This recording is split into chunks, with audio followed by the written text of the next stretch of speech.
Hello everyone, I'm Raven from Raven Comics, and today we continue with the story of Batman Beyond vs. the Justice Lords. This is part 4 of this saga. Remember, you can find the rest in the Batman Beyond 2.0 playlist. We begin in the Justice Lords timeline. This is a prison located in the middle of the sea. As we saw earlier, Lord Superman used his heat vision to finish off Terry. In the prison, Lord Dick Grayson arrives with Lord Terry, and he realizes Terry doesn't belong here. Lord Terry tells him what he knows.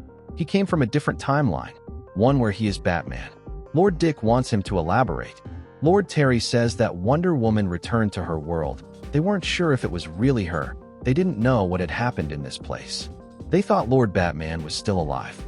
Lord Terry is suspicious that Dick doesn't know any of this, since Lord Superman seemed to know everything. Lord Dick tells him Lord Superman has more important priorities than keeping the Special Forces fully briefed. Lord Terry asks Lord Dick if he really plans to hang Batman from one of those statues, because if he does, Batman doesn't deserve that. Suddenly, the Special Forces arrive to deliver news to Commander Dick Grayson. They don't know how to explain it. None of this makes sense. They themselves brought him here, and he had no life in him. He was dead.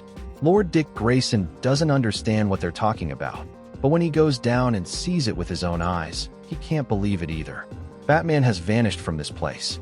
Meanwhile, we're in the Batcave. Terry notes that Lord Batman definitely knew how to build a suit. He used visual cortex projections that would even make Spellbinder jealous. When Terry returns to the Beyond Earth, he'll have to talk to Dick about upgrading his suit. Of course, that's assuming he can go back, and that Dick can even see this video recording. The problem is that Lord Batman's computer is destroyed. If there was anything the Batcomputer could have given them as a clue to what happened, it won't be possible now.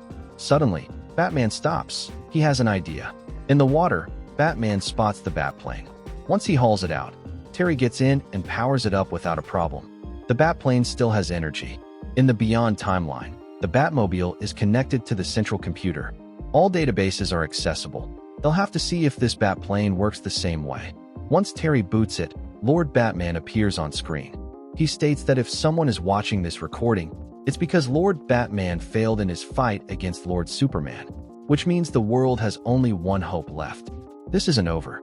Elsewhere, Lord Dick Grayson mobilizes his special forces. He knows Batman is out there, just waiting to strike. It's only a matter of time before they find him. He won't be able to hide in Gotham for long. One of the agents wants to know if they'll inform the Lords.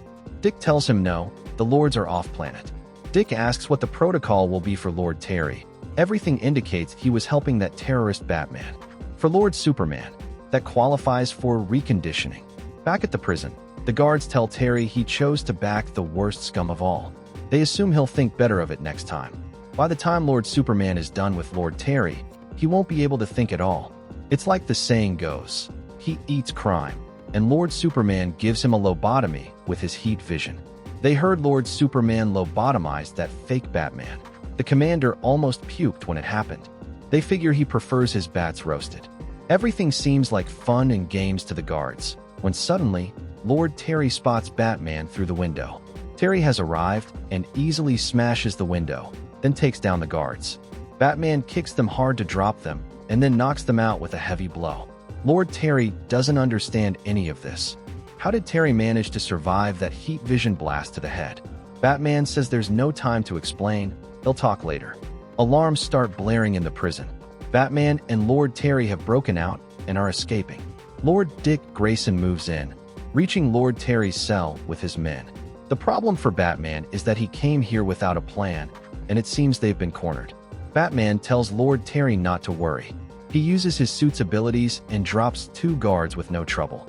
Lord Dick tells him that in less than a minute, this corridor will be full of his best men. Batman made a terrible mistake coming here. Batman asks him not to do this.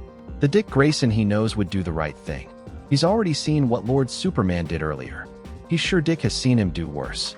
Batman has found a way to stop him, and Lord Dick Grayson just needs to help a little. Dick tells him Bruce couldn't stop him. Why should he trust an imitation? What makes him think he's any different? Terry says Lord Batman was working on something before he was killed. He was developing synthetic kryptonite to turn it into the weapon to defeat Lord Superman. Dick thinks Bruce didn't finish it, But Terry corrects him. Of course he did. To give him a little proof, he'll activate the kryptonite in his suit.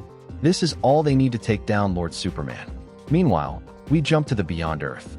Here, Diana is fighting Lord Superman. He has no idea how long she's waited to fight her husband. With those words, Lord Superman realizes that's the only thing they still have in common.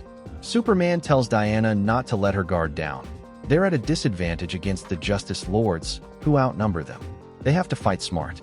Kurari was about to strike Superman, and, just as he said, they need to be clever, so Superman sidesteps Kurari's attack, causing her to hit White Adam directly. Superman knows everything depends on them. The others aren't in a position to help.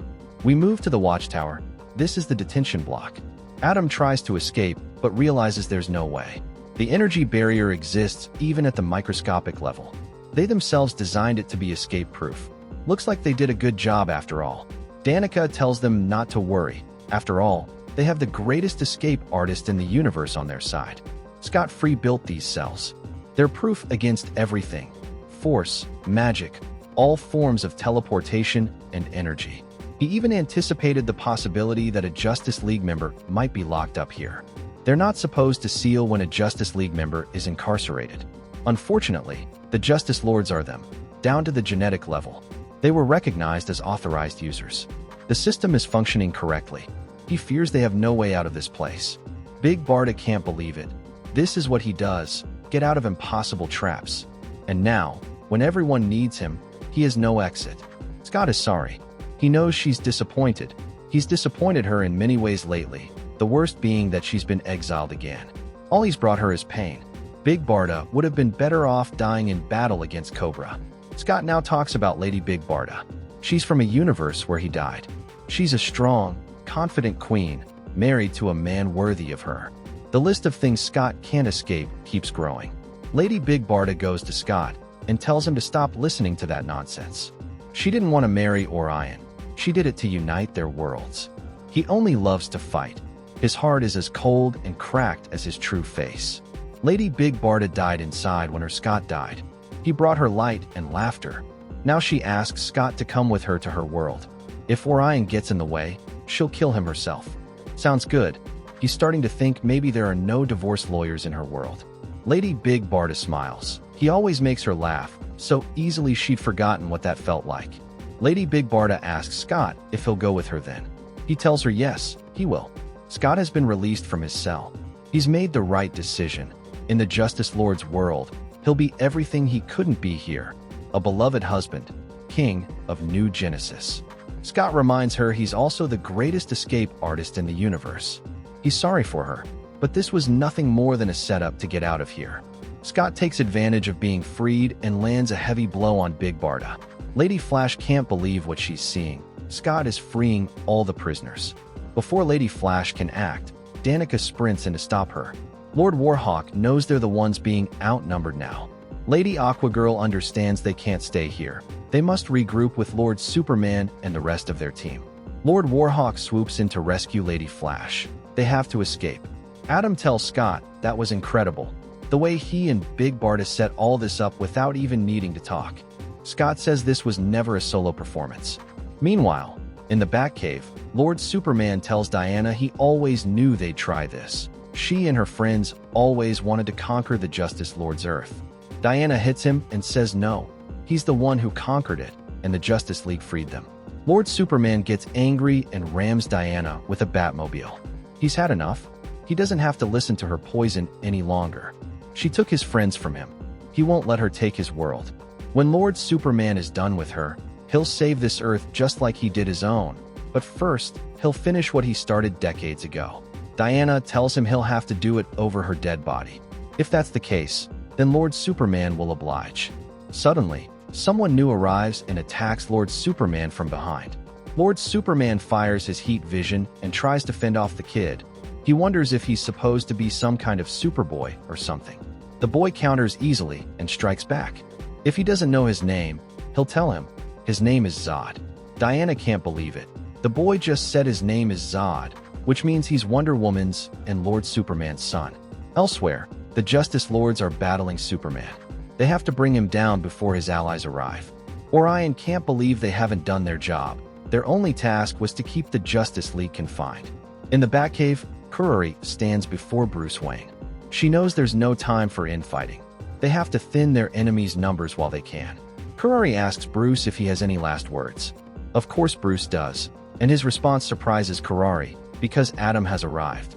He uses the giant penny to crush Kurori. On the Watchtower, White Adam orders the Justice Lords to take down Superman first. Without him, the Justice League is nothing. Warhawk dives in and smashes Adam with a heavy blow. They'll have to put that to the test. To decide it, the Justice League will fight the Justice Lords. The winner of this battle will determine the fate of both worlds. Thank you very much for watching this video. Don't forget to comment, like, and subscribe for more content like this. I'm TJ Prime, and see you in the next video.